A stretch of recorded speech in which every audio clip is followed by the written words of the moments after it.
हिंदू राष्ट्र हुआ करते थे ये 13 देश, लेकिन आज हिंदू धर्म का यहाँ नामो निशान नहीं है।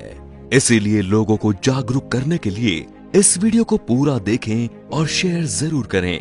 नंबर 13, अफगानिस्तान। गांधार और कंबोध प्राचीन काल के राज्य थे जहां हिंदू राजा राज्य करते थे। उसके बाद यहां पारसी और बौद्ध धर्म के राजाओं ने शासन किया, लेकिन बाद में इन जमीनों को मिलाकर अफगानिस्तान बना। इस देश ने अपना राष्ट्र धर्म इस्लाम बना लिया और अफगानिस्तान में आज तक लोग कभी खुश नहीं रह पाए हैं। नंबर 12 है पाकिस्तान।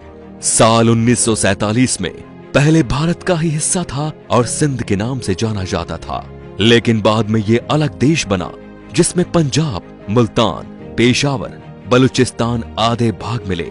पाकिस्तान ने अपने देश का धर्म इस्लाम रखा। आज भारत का सबसे बड़ा दुश्मन यही है और आतंक की फैक्ट्री चलाता है।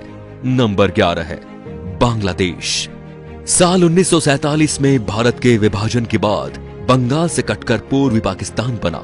1949 में आवामी लीग की स्थापना हुई। इसका उद्देश्य पूर्वी पाकिस्तान को संयुक्ता दिलाना था। 1971 शेख मुजीब और अवामी लीग ने 26 मार्च को स्वतंत्रता की घोषणा कर दी और नए देश का नाम रखा बांग्लादेश। नंबर 10, नेपाल। आज नेपाल एक स्वतंत्र राष्ट्र है। कुछ साल पहले यहाँ हिंदू राष्ट्र हुआ करता था, लेकिन ये भी एक सेक्युलर राष्ट्र घोषित हो गया। प्राचीन भारतवर्ष में नेपाल भारत का ही अखंड भाग था, जिसे देवघर कहा जाता था। इसी देश में भगवान श्री राम की पत्नी सीता, जिनका जन्म स्थल मिथिला में स्थित है। नंबर 9, भूटान। प्राकृतिक सुंदरता से भरपूर भूटान भी कभी भारतीय महाजनपदों के अंतर्गत एक जनपद था और अखंड भारतवर्ष का हिस्सा था। भूटान संस्कृत के शब्द भूतान से बना शब्द है। नंबर 8, तिब्बत। तिब्बत को ट्राइविस्टम कहा जाता था, जहां ऋषिका और तुषाराम नामक राज्य थे।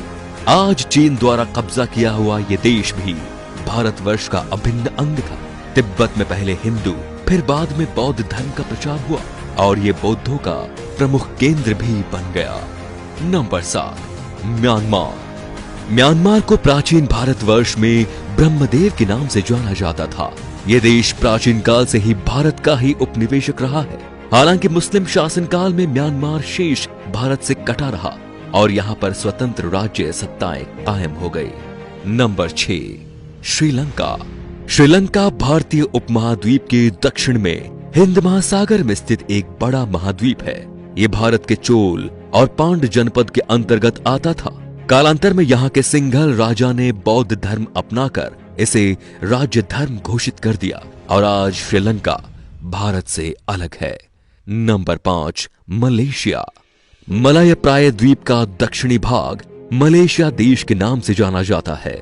इसके उत्तर में थाईलैंड, पूर्व में चीन का सागर और दक्षिण और पश्चिम में मलक्का का जलडमरू मध्य है। उत्तर मलेशिया के बुजांग घाटी तथा मरबाक के समुद्र किनारे के पास पुराने समय के अनेक हिंदू तथा बौद्ध मंदिर आज भी है। मलेशिया अंग्रेजों के गुलामी से 1957 में मुक्त हुआ। वहां पहाड़ी पर बटुकेश्वर का मंदिर है, जिसे बातू गुफा मंदिर कहते हैं। पहाड़ी पर कुछ प्राचीन गुफाएं भी हैं। आपको बता दें कि मलेशिया फिलहाल एक मुस्लिम राष्ट्र है। Number 4, Singapore. प्राचीन काल में भारत के इस हिस्से का नाम सिंहपुर था, जो आज सिंगापुर हो गया है। बाद में 9 अगस्त 1965 को अंग्रेजों ने सिंगापुर को स्वतंत्र और एक गणतंत्र देश बना दिया। Number 3, Thailand.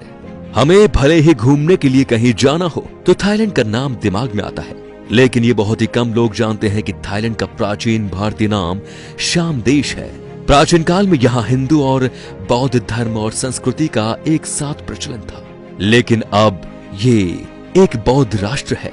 खैरात के दक्षिण पूर्व में कंबोडिया की सीमा के पास उत्तर में लगभग 40 किलोमीटर की दूरी पर यूरीराम प्रांत में प्रशांत फनाम रंग नामक सुंदर मंदिर है। Number 2, Cambodia. पौराणिक काल का कंबोज देश, कल का कंपूचिया और आज का कंबोडिया पहले हिंदू रहा और फिर बौद्ध हो गया। विश्व का सबसे बड़ा हिंदू मंदिर परिसर तथा विश्व का सबसे बड़ा धार्मिक स्मारक कंबोडिया में स्थित है। यह कंबोडिया के अंकोर में है, जिसका पुराना नाम यशोधरपुर है। Number 1, Vietnam. प्राचीन भारतवर्ष में वियतनाम को चंपा कहकर पुकारा जाता था। चंपा के लोग चांप कहलाते थे। वर्तमान समय में चांप लोग वियतनाम और कंबोडिया के सबसे बड़े अल्पसंख्यक हैं। आज के ये अपने आप में एक स्वतंत्र राष्ट्र है। भारतीय इतिहास के अनुसार भारत के सम्राट विक्रमादित्य संपूर्ण अरब को जीतकर अपने साम्राज्य में मिलाया था। भारत में आज जिस तरह लोग जात पात में बट रहे हैं, उससे हमारे देश को खतरा है, क्योंकि हमारे देश पर राष्ट्र विरोधी ताकतों की बुरी नजर है और वे हमें आपस में लड़ा रही हैं। इनसे सावधान रहना सीखें, नहीं तो हमें आज नहीं तो कल और कल नहीं तो परसों पछतावा तो होना ही है। तो दोस्तों, इस वीडियो को आग की तरह फैला दीजिए ताकि पूरा हिंदुस्तान सावधान हो जाए। Thank you.